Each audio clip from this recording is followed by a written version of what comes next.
Joining us now, he is the Dean of Tuck.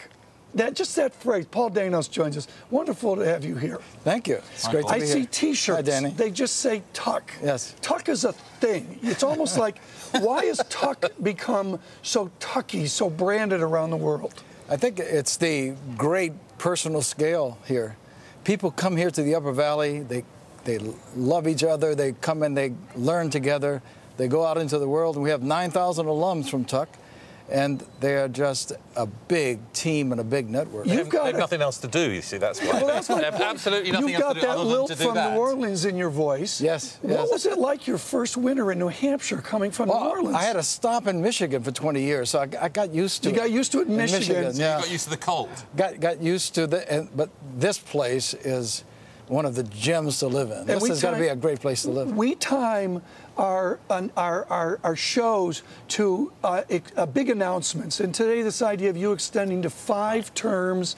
Do you believe in term limits for deans of MBA? No, not at all. I think they should stay as long as they're being productive and they're excited about it. I'm really excited about this. But the history of Paul is that he's done extremely well. The history in the past that deans had lots of trouble and there was all sorts of ferment. And the great story you tell about Paul is that the colleagues, when his new appointment today, all said how great he was. It's quite an achievement. Wait, you know, we did a little study that the average term for deans at top schools is 3.5 years. 3.5 years. Right. I'm 16 You're years like and Bear counting. Bryant or something I know. that. Must be doing something Paterno right. or something like that. Must be doing something right. What is the single distinction that makes for a successful tenure at an MBA? Is it keeping the faculty happy? Is it getting money to come in? Where do you get the meal ticket that makes you to go to 5 terms? I think all of those are important. I think it's kind of an arc of development, I think of it.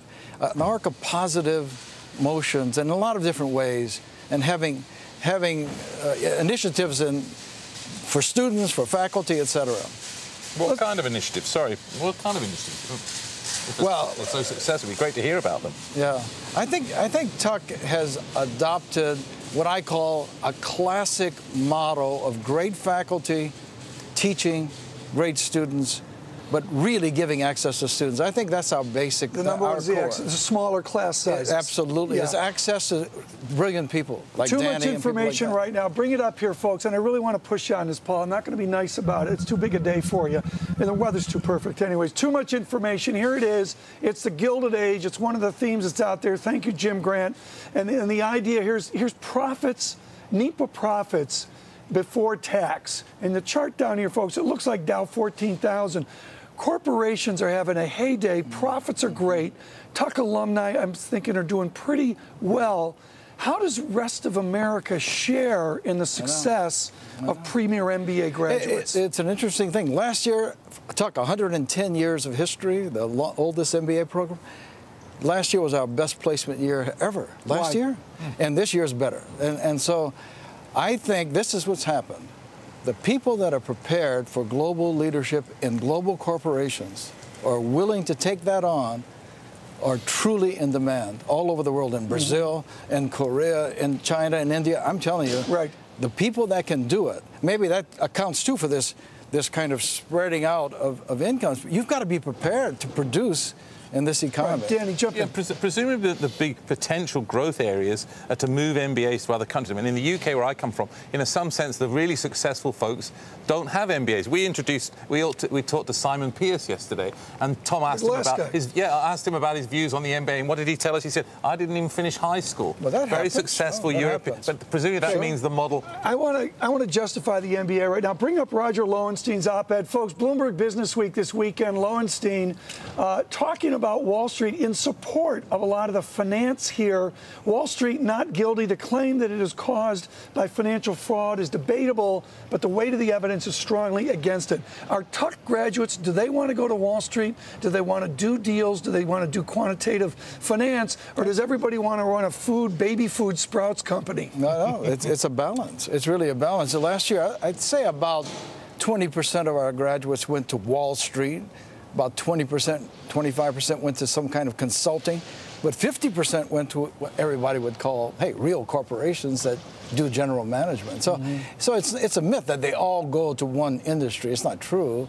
But the ones that go are learning a lot. What's interesting about Tuck graduates, when they leave here, 80% go to large companies or large. Right.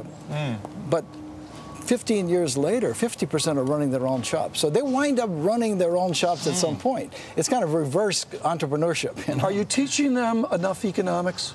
Yeah, Tuck is a place that we have 2 required economics classes, and Matt Slaughter is one of them that you just saw. And so Tuck is heavy on economics and quantitative, but we do have this reputation of having people that understand other people. Part of it is the way they live here. They live all together. Yeah, you must be doing something right, because the number of applications you get from really good people are very high, so and the market works. Size, is the class size so big now because there's not an economy out there, so everybody's hiding out in Hanover? Oh, no, it's not true. It's not true. It doesn't work that way. The way it is we have a certain number of slots, and we get more applications and more qualified applications.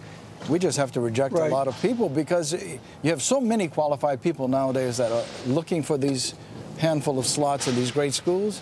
And so it's not like we grow the class because we have more apps. We just are more selective when we have more apps, that's all. So presumably